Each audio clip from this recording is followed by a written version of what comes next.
Pessoal, eu gostaria de revisar com vocês, nessa oportunidade, aquilo que nós vimos na quarta semana, ou especificadamente algumas reflexões sobre o artigo 946 a 948 do Código Civil. Neste momento em que nós estamos estudando os mecanismos de indenização propostos pelo Código Civil. Na verdade, são três pontos fundamentais desta semana que eu gostaria de revisar com vocês. O primeiro deles, o 946, que dá o indicativo daquilo que nós já falamos nos efeitos civis da sentença penal condenatória. Pode ser que uma sentença fixe a obrigação de indenizar, mas não estabeleça o quantum. O formato de liquidação dessa sentença, ele pode se dar no mecanismo que o direito processual civil, nos termos do artigo 509 do Código de Processo Civil, ele nos indica, não é? Nós temos a chamada liquidação por arbitramento ou liquidação por artigos, não é? Se houver a necessidade de provar um fato novo. É importante que, na maioria dos casos, ou a grande maioria dos casos, a sentença penal condenatória apenas indica a obrigação de indenizar, o ante beatur. O quantum devido, dependendo de prova testemunhal, os gastos ocorridos, o tempo de internação, etc., pode ser que isso necessite uma maior reflexão por parte do juízo cível. Daí, a autorização prevista no artigo 946 para que a parte faça a devida liquidação para a estipulação do chamado quantum de beatur. Ok? Então, esta é a primeira revisão que eu gostaria de fazer com vocês. A segunda é uma consideração a respeito do 947.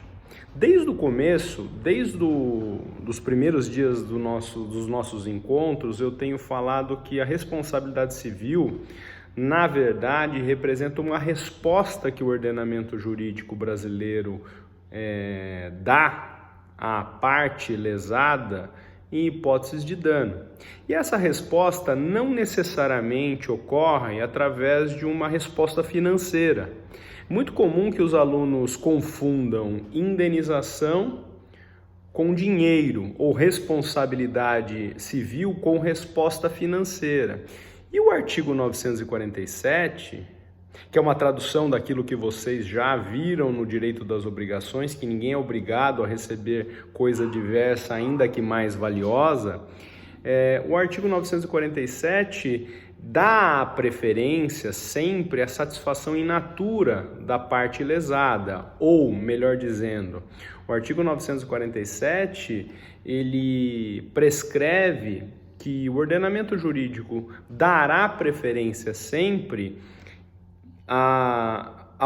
dará preferência à vítima que a resposta seja efetiva, seja através de uma tutela específica, seja através de um direito de resposta, seja da imposição de multa para a satisfação de uma obrigação de fazer. Então, o que o ordenamento jurídico quer dizer com isso? Que a resposta financeira será a última ratio, a última alternativa disponível à parte para que ela seja satisfeita, mas não necessariamente é uma resposta, não necessariamente é uma trajetória, é uma alternativa obrigatória. Resposta em dinheiro não é necessariamente uma resposta obrigatória. Nós temos visto, especialmente no tocante às ofensas a direitos da personalidade, juízes atuando, determinando direitos de resposta, determinando retratações públicas, retirada de perfis, não é? De circulação, responsabilidade civil atuando de maneira criativa. para a satisfação da vítima no caso concreto. E é isso que nos dá, esta ideia que nos traz o artigo 947. E o terceiro recado envolve os chamados danos por ricochete, que começa a ser trabalhado pelo Código Civil no artigo 948, não é? Que nos casos de evento morte. Quando se fala em danos por ricochete, na verdade, a resposta da responsabilidade civil, as consequências da responsabilidade civil recairão sobre pessoas diversas do ofendido, não é? O ofendido morreu, os seus dependentes que receberão a tutela do ordenamento jurídico como resposta da responsabilidade civil no caso concreto. E o artigo 948, ele nos traz indicativos de como será essa indenização, nos dando indicativos de como será feita a resposta em relação aos danos materiais, despesas, tratamento, funeral, luto. Aqui, luto não no sentido de dano moral, mas o período em que a família ficou paralisada socorrendo a vítima. Na verdade, isso seria uma hipótese até de dano material e não propriamente o dano moral, que também vai ser indenizado. Prestação alimentícia, não é? Aquilo que as vítimas o que os dependentes recebiam do falecido enquanto ele estava vivo, isso deve ser computado, não é? Mas sempre levando em consideração aqui o binômio, não é? A vítima, até quando ela ficaria dependente, na verdade o dependente, até quando ele ficaria dependente da vítima se a vítima estivesse viva. E um outro raciocínio deve ser incluído também. Qual é a duração provável da vítima? Qual é a duração provável? Qual seria a duração provável da vida da vítima? Não é? Tudo isso deve ser levado em consideração também no cálculo para a imposição do pagamento da prestação alimentícia. Há até uma discussão a respeito do pagamento dessa indenização que nós vamos ver nos artigos subsequentes, mas será que os dependentes têm o direito de receber essa quantia de uma só vez? Na verdade, vamos lembrar que o princípio da reparação integral não pode gerar um enriquecimento sem causa ou total colapso de uma das partes na responsabilidade civil. Se isso gerar, seria muito mais fácil, uma indenização única, mas o juiz tem que avaliar o caso concreto se isso não gerará a ruína, não é, daquele que tem que pagar a indenização. Mas esse é um assunto também debatido na jurisprudência.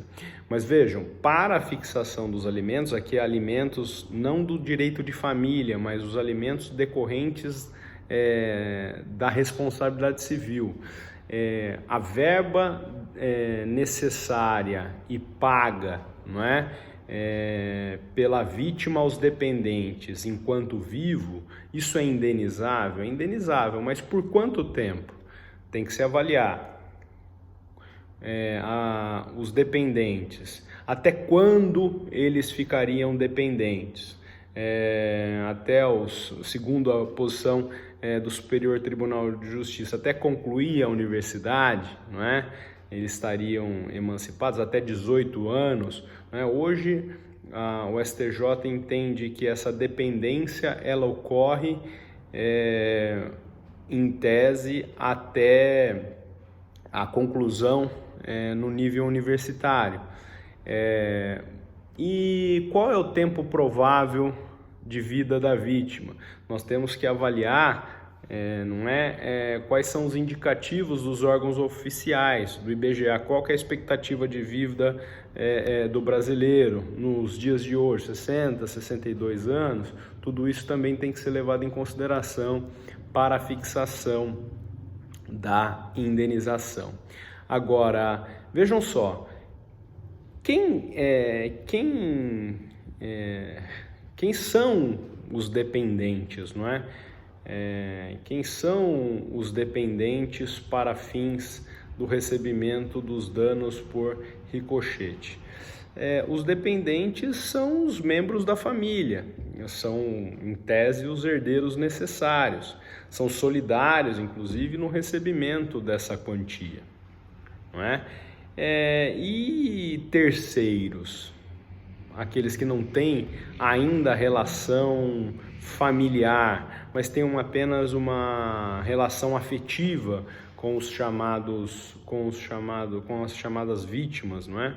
Eles poderiam pleitear também indenização no formato indicado pelo dispositivo. Eu trouxe para vocês nos slides da semana passada, da semana 4, uma pesquisa sobre a posição do STJ a respeito desse assunto. Em regra, os parentes poderiam pleitear essa indenização também, mas desde que elas provem uma ligação afetiva para pleitear, por exemplo, dano moral por ricochete, dano moral indireto, não é?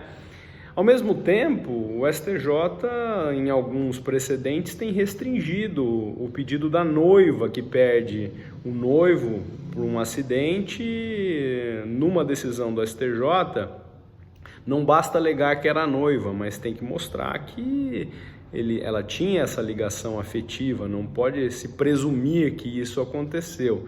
Então o STJ, de certa maneira, tem vacilado a respeito desse assunto, mas a única regra que a gente pode extrair neste assunto é que parente, em tese, pode pleitear dano moral por dano moral indireto, por ricochete, mas desde que comprove também essa ligação afetiva.